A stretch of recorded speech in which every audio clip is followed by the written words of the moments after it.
ओम शांति 16/9/2022। आज की मुरली चिंतन।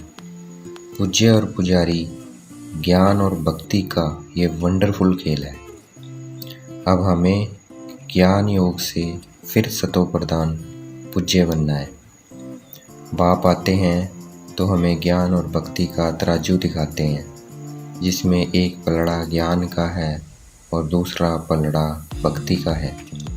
अभी ज्ञान का पलड़ा हल्का है, भक्ति का पलड़ा भारी है। धीरे धीरे ज्ञान का पलड़ा भारी हो जाएगा।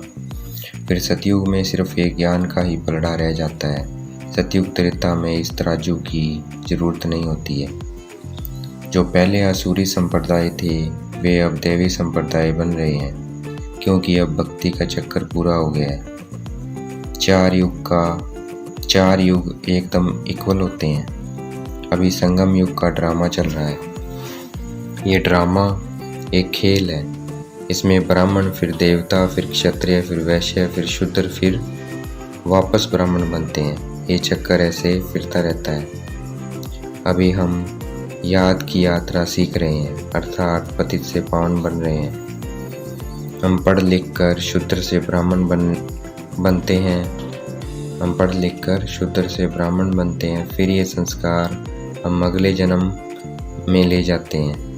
ये संस्कार अगले जन्म में ले जाते हैं। इन संस्कारों के अकॉर्डिंग हम अगले जन्म में देवी देवता बनते हैं। फिर ज्ञान से चक्कर फिर से शुरू होता है।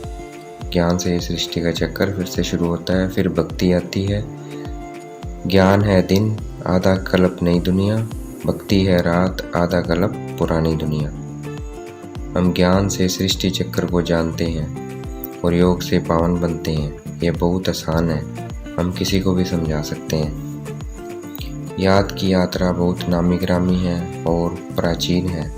जिस्मानी शरीर की यात्राएं हम जन्म जन्मांतर करते नीचे गिरते गए हैं। शरीर की यात्राओं में पावन नहीं बन सकते। आत्मा की यात्रा से पावन बनते हैं। पावन बनाने वाला सिर्फ एक शिव बाबा है।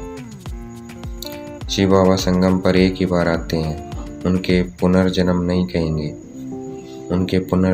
कहेंगे। मनुष्य पुनर्जन्म में आते हैं। उनके ज़्यादा से ज़्यादा 84 जन्म होते हैं और कम से कम 1-2 जन्म होते हैं। जब हम देवता थे हमारा करैक्टर बहुत अच्छा था। फिर धीरे धीरे हमारा करैक्टर बिगड़ता जाता है। अब इस रावण राज्य में बिल्कुल बिगड़ गया है।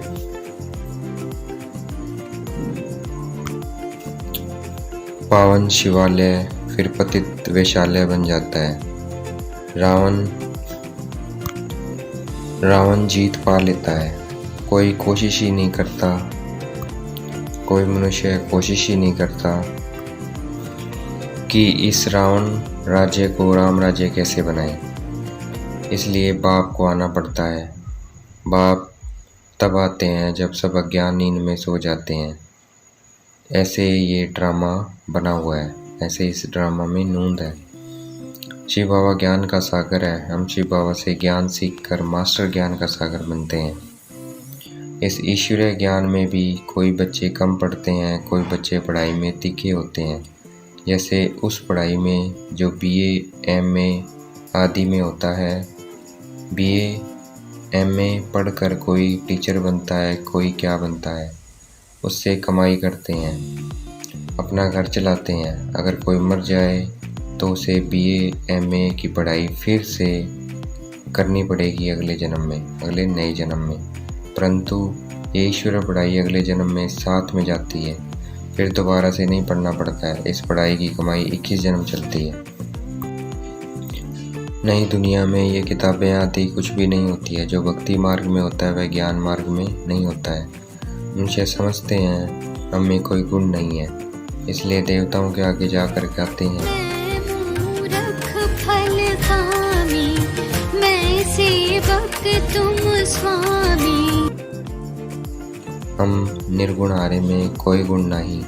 और देवताओं की महिमा में कहते हैं सर्वगुण संपन्न 16 कला मर्यादा पुरुषोत्तम, क्योंकि उन्हों का राज्य था। अब हमें फिर से वैसा बनना है। नई दुनिया में ना भक्ति होती है, ना ही वहाँ मंदिर होते हैं। और भक्ति मार्ग में फिर ज्ञान नहीं होता है, इसलिए हम भक्ति करते हैं। शिव बाबा आए हुए हैं हमें विश्व की बादशाही देने, तो हमें उनका मददगार बनना चाहिए। जैसे शिव बाबा हमें सुखदायी बनाने आए हैं, किसी को दुख नहीं देते, वैसे ही हमें भी किसी को दुख नहीं देना है। नोट करके रखना है, क्या आज मैंने किसी को दुख दिया? ये चेकिंग करनी है अपनी, नोट करना है। बहुत मीठा बनने की कोशिश करनी है, कोई उल्टा सुल्टा बोले तब भी हमें शांत रहना है।